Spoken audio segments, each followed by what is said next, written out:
Hey guys, it's Jake with R Value Homes here, and I gotta tell you, I love my ICF passive solar home.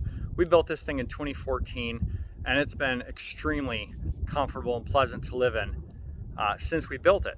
However, since that time, I've learned a few things, and there's some newer products on the market.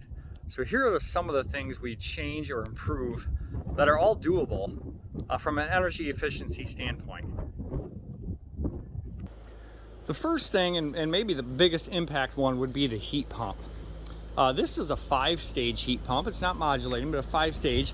It's quite efficient. In fact, it's the second most efficient one made, and it's really quiet. I love it, but there are better ones. The same manufacturer, one rated for cold climates.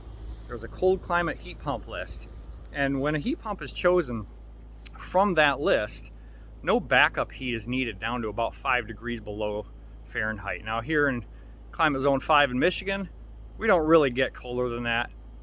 It's extremely rare. And so if I had upgraded to one of those heat pumps, which I still can do, I could get rid of my backup heat bill, which I'll show you a little bit later. The next thing is the size of the awnings over the basement windows. Now we got it just right on the upper level, but on the basement, I'd like to shorten those awnings, let a little more solar heat in. We've got a concrete floor down there, which does a great job of absorbing excess heat. The basement never overheats during passive solar, and so I'd like to take a little bit more advantage of that and have some shorter awnings. Moving into the mechanical room, there's two items that I'd like to see a little bit different. Up above me to the right is a heat recovery ventilator, and as of now, there are much more efficient models on the market. I love that we oversized this according to what the calculations show. We actually had to bump up the speed a little bit more than predicted to keep our CO2 levels where they need to be. But I'd like to capitalize on some of the models that are much more efficient today. They use different kinds of motors, ECM motors that draw less, but also have a more efficient core. And the second thing is on the water heat side. Some of you know we have a very large family, and so I have this heat pump water heater that feeds into a standard electric. The majority of the time, the standard electric is just maintaining our water temp, but on high use days when we're all getting ready for church, we could definitely use the improved efficiency of 2 heat pump water heaters. I should mention also, with the current tax credits and rebates, that is an upgrade we'll probably make this year, which will nearly pay for itself in the first year. But another upgrade, another change would be exterior doors. Not sure if you can see it from here, but top and bottom corners of a lot of doors are fairly difficult to seal, and when it's really windy, that can actually blow in a little bit more. See the daylight peeking out of the top of that door?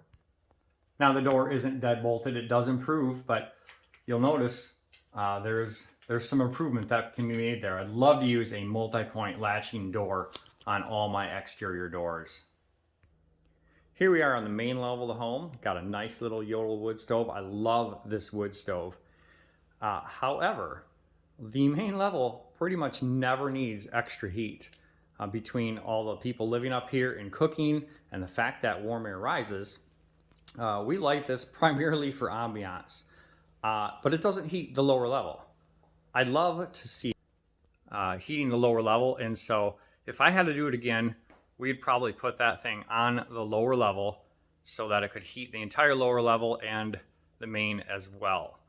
Currently what happens when we light it is the upstairs gets pretty warm, about 80 degrees real quick.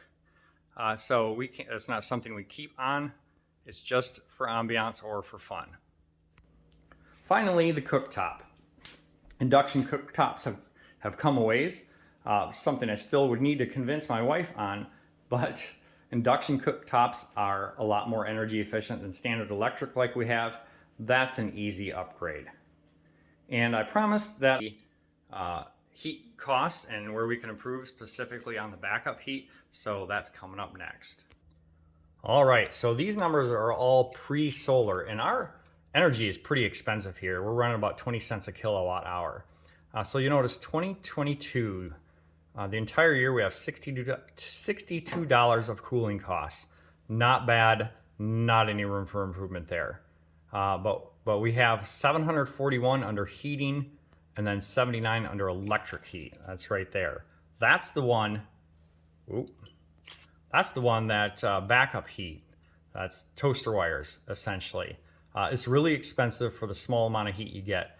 If we had upgraded our heat pump, which again is a distinct possibility, we could eliminate that number and lower the heat pump heating costs from a even more efficient modulating pump.